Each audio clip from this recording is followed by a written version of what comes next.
when you look at Bichette, Kyle Tucker, I mean, those are the two guys clearly the Blue Jays want to add to their lineup. I mean, what's the likelihood we see something happen with one or both? Is it still an option to have both those guys? Or at this point, is it the Jays, like, which would be their top option, do you think? Would it be Tucker or would it be Bobette?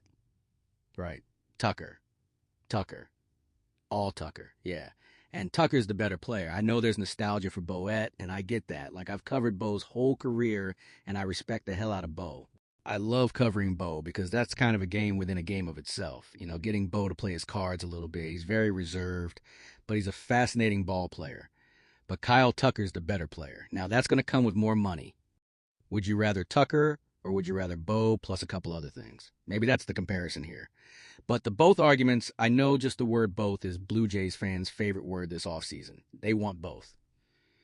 I would argue that Dylan CE is one of this. It just happened so early.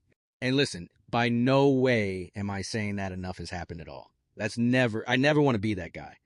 But you got the best starter on the market, the most interesting mid-range starter, in my opinion, in Pond. And then with Rogers, a guy who could end up being the best reliever, the best relief season, might not have the saves, but he's so damn good. So that's a fantastic start. If they get one, and I fully expect them to get one of this remaining group, that is one of the best off seasons in Blue Jays history. It's the best off season anybody's going to have.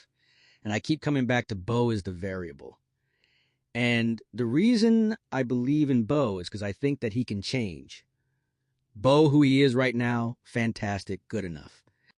I think that Bo, as his athleticism potentially drops off, like we've already seen, I think he can morph into a power hitter as he gets older. He is as versatile a hitter and can adjust. If you told him to hit left-handed, he'd find a way to bat 200 next. Well, you saw what he was to do when he was obviously, didn't have the capabilities to be the athlete that he was throughout the World Series. You kind of saw the power numbers start to pick up where he was like, okay, I can't hit doubles, so I'm going to smack a home run in Game 7 because I can't get to second base. I'm going to jaunt 4 bags instead. And like you saw that, and it's been a few years since we've seen that power from Bo Bichette, but in the playoffs, when he came back, it was clearly there.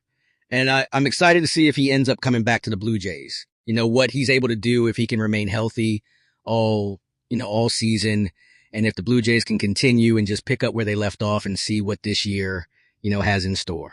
Like we always talk about what's on the horizon, right? Like it's 2026 now.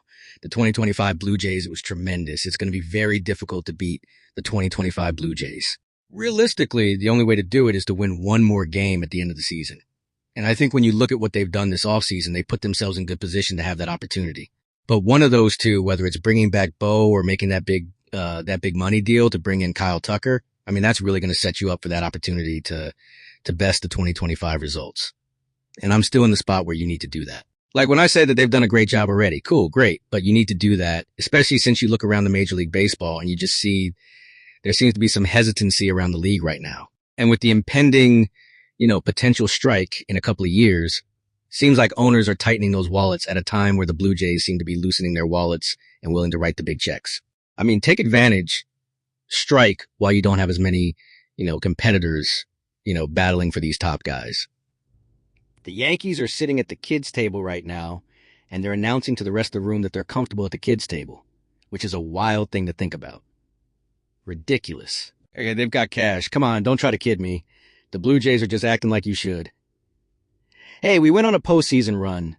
Our owner has a bunch of cash. We're going to act like we have a bunch of cash, and there's a right way to do that, and I think they're nailing it. But when you look around the rest of the division, the East is going to be a nightmare again.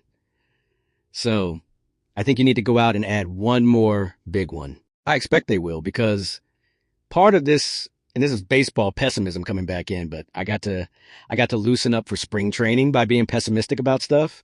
Is George Springer going to have a year like that again? I don't know. Probably falls off a little bit. A little bit. Are all of those depth pieces going to perform like they did in such a timely manner again? Is the rotation going to have perfect health again? That's a whole bunch of, I don't know. And I'm not predicting they are going to get torpedoed, but I'm saying that you can't expect everything to go right like it did last year. So I think that it's not just about getting back to where they were. It's about reaching higher than that. And they've got the cash to do it. When you have the cash, you don't get to save it for a year. People find other ways to spend that stuff. It goes somewhere else. When you have it, spend it. My God, the Blue Jays have it. They are still one. I won't go as far as both, but